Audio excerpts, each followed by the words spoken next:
Hello, everyone, and welcome to episode 6 of Nerd News. I am your host for today's episode, Timothy Martini. We're going to be talking about movies, games, and of course, some lovely music. And the big thing that happened this past week was the Oscars. I'm just going to quickly just run through some of the big highlights and maybe lowlights, but I think we just can agree that Oppenheimer and Poor Things just sweeps like everything.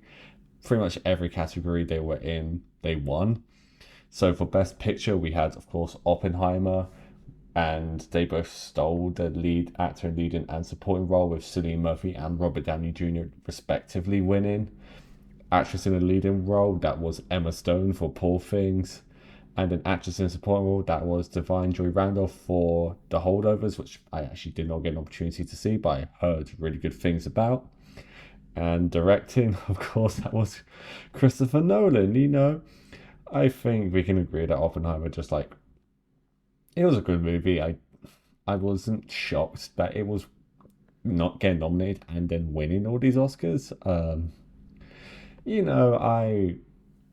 thought it was good. I think, there were some better movies. I'm surprised Iron Claw didn't even get a single nomination this year, but I think if a movie was deserving of winning all of these awards, I think this one definitely was. It was a shock to see that Killers of the Flower Moons basically got nothing.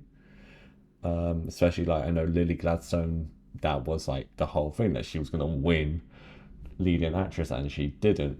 But there'll be plenty more opportunities for her in the future. I think she really is going to do great things. And then of course we got to talk about the Oscars without talking about Ryan Gosling and I'm Just Ken. I think no one truly knew how popular the song was going to be, especially when the Barbie movie was announced. I think everyone like felt the energy when Barbie came out, but to have this moment, especially when it was nominated for Best Original Song in a movie, I think everyone's going, okay, like I don't think people expected it to win, and it clearly didn't. I think everyone knew Billie Eilish was going to win, but I think it was a fun moment, like Slash from Guns N' Roses on there performing on stage with him. So it was fun. I think it was a fun moment that everyone has seemed to enjoy. So I think it was a good night for the Oscars. And just to cover a bit more movie news, the sequel to Batman has been delayed for another 2 years, and they say it's because of the writer's strike, and obviously because of the writer's strike, they couldn't write the script during that time, and I get it, and actors with their schedules, everything's gonna be really busy, so they're obviously not gonna have time to make the movie and have it released this year or even next year, but it's just really disappointing that basically gonna be a 5 year gap between the two films. But it's gonna be a good time. I have faith in this movie. I think the first Batman done by Matt Reeves was incredible, so I'm really excited to see more of it. But one thing I'm not excited to see, and basing just off this trailer alone, I'm really not excited to see it, is The Crow. The Bill Skarsgård remake had its first trailer this week, and I'm not a fan. I'm really not a fan. It feels like it's trying too hard to one be edgy and another be sexy, because almost every scene that he's in, once he becomes a crow, he's shirtless. And yeah, I'm not feeling this one. I didn't like the look of the trailer. I didn't like how it does the typical thing of taking like a popular rock or rap song and making it sound more orchestral and epic. And I saw a tweet the other day, and I'll link it if I can find it, where it says it's shot completely like vertically, so people can then make TikTok edits of it. And the moment I saw that, I rewatched the trailer. I was like, yeah, they're right. It feels very commercial, and I know a lot of people going, "Oh, don't compare it to the Brandon Lee one," and I'm not going to compare it to the Brandon Lee one because the Brandon Lee one's something unique. But yeah, not feeling this one, everyone. So in games news this week, we had the Star Wars Battlefront Classic Collection, and this is the second time I'm talking about Star Wars games, and First time it was about a game that was meant to come out but then got cancelled. Now this is a game that's come out and no one is happy about it, and there are a range of reasons. But first off, I think the first two Battlefront games, the originals, are timeless classics. Especially on PC, you can play Battlefront 2 by just like modifying game servers, and it has a really active player base. I think it's still a fun game even today. So when this was announced, I was like cautiously optimistic. So I was like, okay, they're charging it for like 40 quid, and the game doesn't look like it's having that much of an upscale. So what's going on here? And so what happened was the game launched, and they said, oh, you can have these large scale battles, 64 players, always online kind of thing. Everyone goes, oh, sweet, sweet, sweet. 1,000 players bought the game, but they only had 3 servers that in total can hold up to 200 people.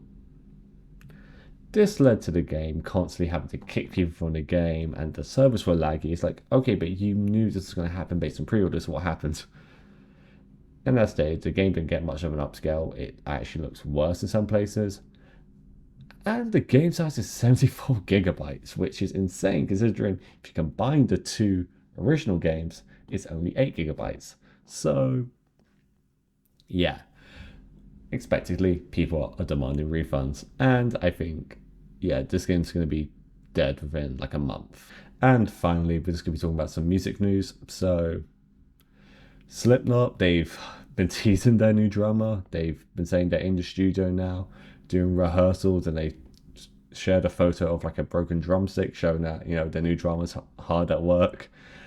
And while that's happening, Jane Weinberg, the now former drummer of Slipknot, has performed with the band Suicidal Tendencies. I don't really have much of an opinion on this. I think it's just this ongoing trend of Slipknot going, we're not a band, we're a brand. And it's just getting to the point where people just really are losing interest in them. Like, we're going to still see them live. Like, I'm seeing them live in December. But I don't really care when they announce this stuff anymore. I don't get hyped when they go, oh, we're hard at work again, blah, blah, blah. Because, yeah, but you're not the same anymore. And, way back in the first episode, I speak about like how Slipknot's my favorite band. Still is my favorite band, but they've lost something, and I feel like, yeah, I don't have much to say. They've lost something, and I feel like this continuous like promoting themselves as a brand, and losing band members like almost like every year now, it's not helping. But we're getting this music section with more positive news.